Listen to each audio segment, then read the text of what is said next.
General Motors has once again been accused of secretly selling your data.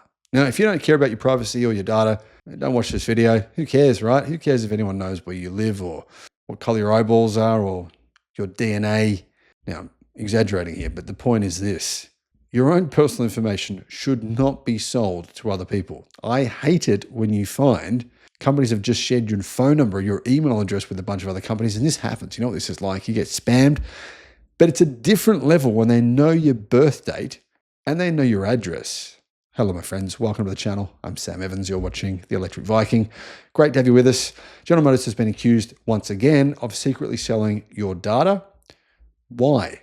Why are they doing this? Why are they stupid enough to do this and think that they're going to get away with it? Well, Mary Barra, the person of the year for 2024, according to some wacky publication, said she believes it's okay. All's fair in, love and war, car sales and data. It's all good, right? It's all good, yeah.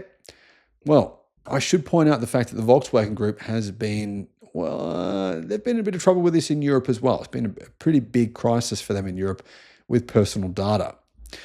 Now, if you thought your car was just a mode of transportation, well, actually it's not. It's a goldmine for data brokers. It's one of the key reasons why electric cars have had a bit of an advantage. They collect a lot more data than in old school internal combustion engine vehicles.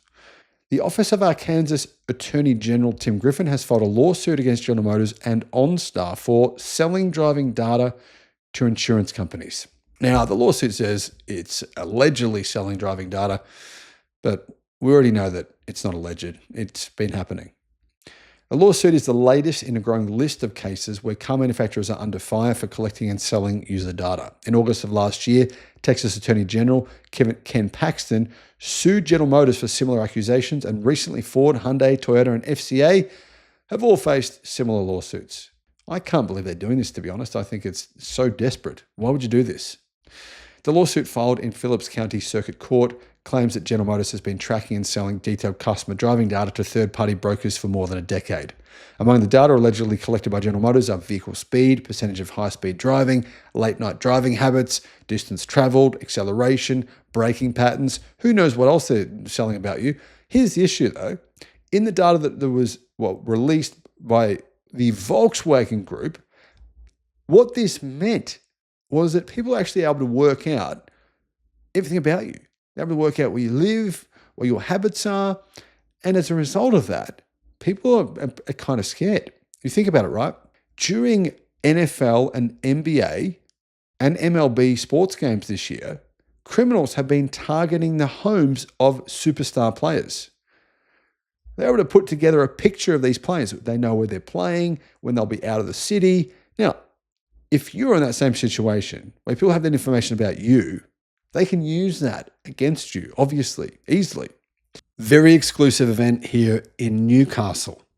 Saturday, the 15th of March from 3 to 5 p.m. I'll be speaking here with just a couple of other speakers. Very small event. So you can meet me in person. You can actually have a look at my EV as well, the Xpeng G6. Test that out.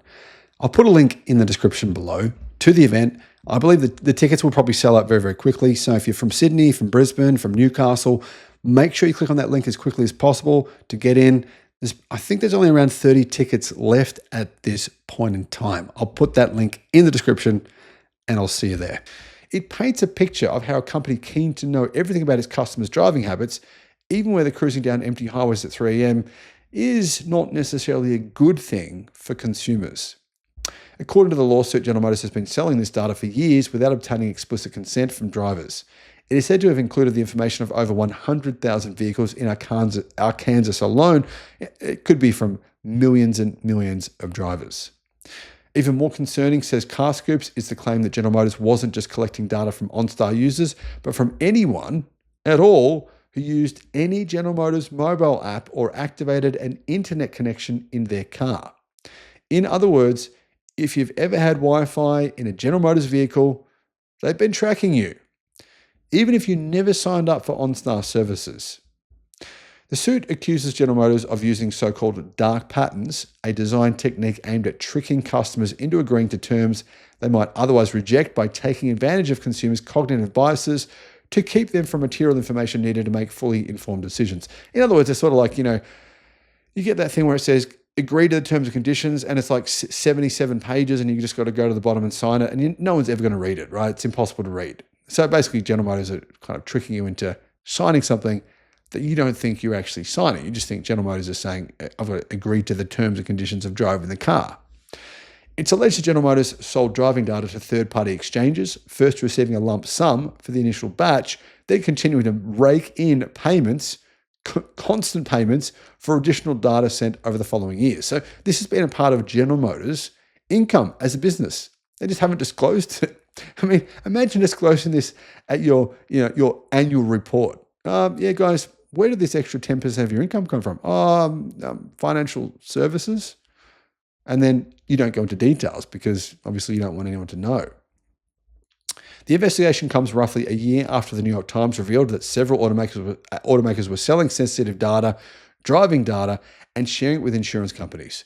GM was found to have been selling information to data brokers LexisNexis, Risk Solutions, and Verisk. Now, obviously, they're selling this information to these guys, and then these guys can on-sell it to everyone else. So the reality is that your data, your personal data, could have been seen by numerous businesses over the past decade.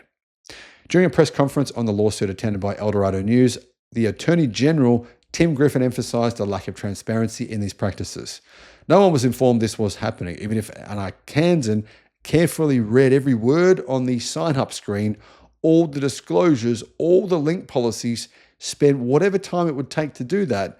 And we've all been faced with that, usually when you're in a hurry, when we just click and move on. That information still would not inform the customer of General Motors' actual conduct. So the truth is, General Motors didn't even put it in all these fine clauses.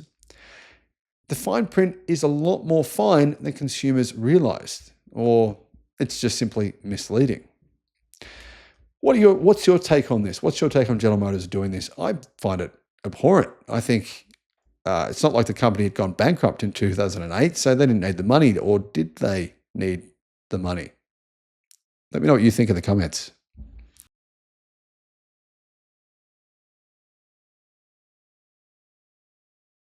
General Motors has just reported record electric car sales for the second quarter of this year. This is the same General Motors that says they're massively putting on hold their EV plans, pausing it by several years. Hello, my friends. Welcome to the channel. I'm Sam Evans. You're watching the Electric Viking. It's great to see you. Thank you for tuning in. General Motors has been attempting to get their EV and, well, also their full self-driving, not full, GM Cruise, their robo-taxis as well, trying to get all of that to work. They've been trying to ramp up battery production. They've been saying that, they would outsell Tesla in 2025 in terms of EV sales. Of course, that was guaranteed on Oprah and various other shows, but I don't think anyone really took General Motors seriously on that. Anyhow, GM and its dealership network actually delivered 696,000 vehicles in the US in the second quarter. That's a 0.6% increase year over year. But keep in mind, GM sales in China have been free falling. So that's kind of meaning that GM in general as a company is shrinking. However, record EV sales in Q2 were, well, a pretty good result, I'd say. 22,000 EV deliveries. That was a 40% increase versus the same quarter of last year.